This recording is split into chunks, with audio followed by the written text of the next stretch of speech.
Next photo, please. Ah, there we are. This is the A-ring of Saturn. And you're all familiar with what Saturn looks like. It's a beautiful planet. It's giant. It's a big one. But it's got rings all around it. Well, this is the A-ring, and here is an object that is self-luminous, obviously artificial, larger than our moon.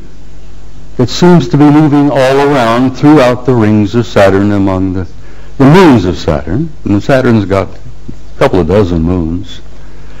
This object here, as I said, larger than our moon, moving all around, apparently under intelligent control in the rings of Saturn.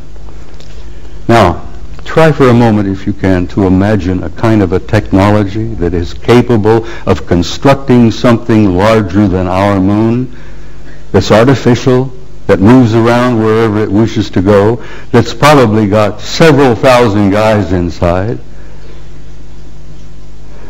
That is shocking to some people. Next picture, please. Next photograph. This is the piece de resistance, I guess, as the French say. Here you have another self-luminous, artificially constructed object, circular in shape, larger than our moon, that is also moving here, there, and everywhere throughout the rings of Saturn and among the moons of Saturn. You know, there's got to be intelligence aboard. But this is the one that really blew the NASA people on the Voyager program out of the water. This object, this is an object, guys, is 2,000 miles long. It's 400 miles in diameter. And it's an artificially constructed, Norman calls them an electromagnetic vehicle. He says they appear to be making the rings. This is one of the rings of Saturn. I think this is the B ring. Bergman says he thought they were probably making the rings. I said, Norman, do you ever consider the possibility they may be mining the rings? Because I think the rings are probably rich in nutrients, minerals probably, and an incredibly advanced civilization, I think, would work out some system of mining those rings for all the minerals that are up there and utilize them. Because space is filled with wealth, energies of all kinds. They'd never have to dig another hole in the ground like we do down here. Space is filled with energy. This is 2,000 miles long, and here on this end there seems to be something like an exhaust or a flare of energy of some kind that is probably a result of engines of some type inside this thing. But whatever it's doing, it's there, and it's a recognition and a representation of an advanced intelligence. And that's one of the things they don't want you to know, that we are confronting and relating with an intelligence that's so far beyond our own. We're looking at and talking about what's known as a Type 2 civilization. Now, for your own interest, I suspect most of you suspect this, but you are all members of a 0-0 type civilization. Beyond us, hopefully in a century or two, we might become a Type 1. But this is a representation of a Type 2 civilization. And Michio Kaku, the famous Japanese-American physicist in New York, has put out this concept about types 0, 1, 2, 3, and 4 of the kind of advanced cultures and civilizations we will probably meet out there.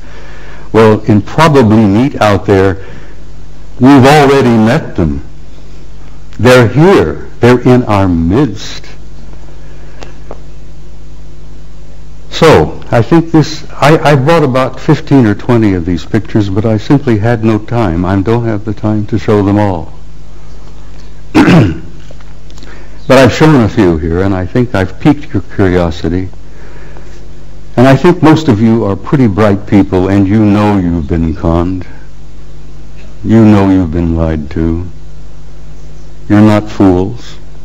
And I think you know who you are and why you're here and where you're going.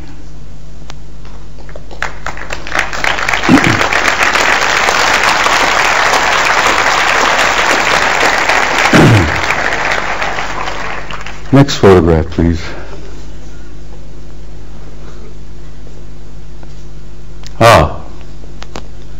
This is a photograph taken by our Mariner space vehicle that we launched back a number of years ago. This is a picture of a facility on the surface of Mars. Now, this facility is located on the equator, and it's on the surface. And those of us who've studied it, and we discuss it with each other, we call it the airport.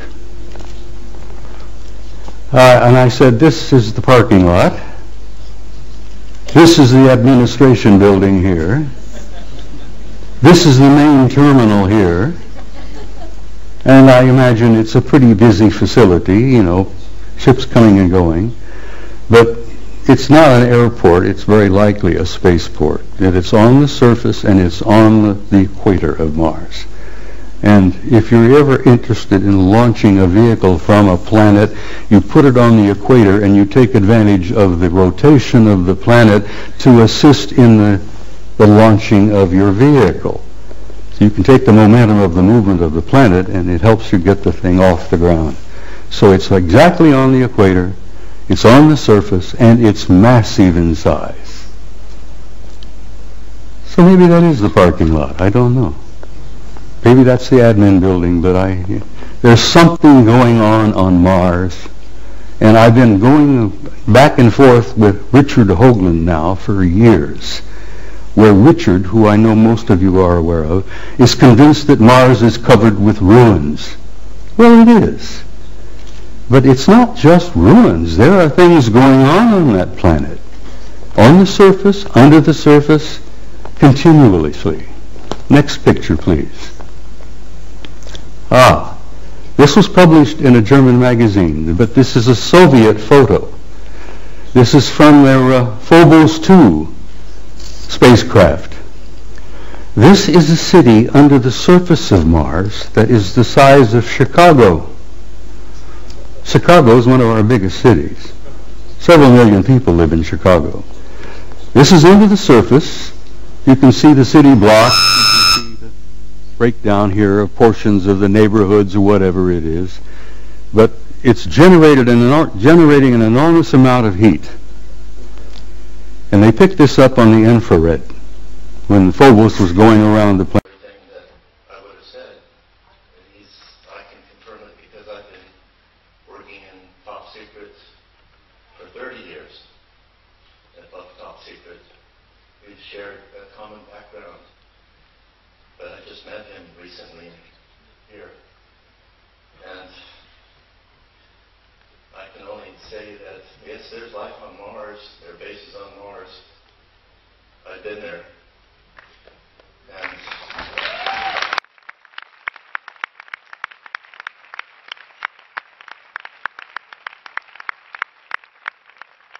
I didn't even get started on telling you some of the things I wanted to share this afternoon about who and what is on the moon and Mars with Enrico. It's a long story, as he said. There's not enough time to put it all together. Except that it's a positive story. It's not one of fear. It's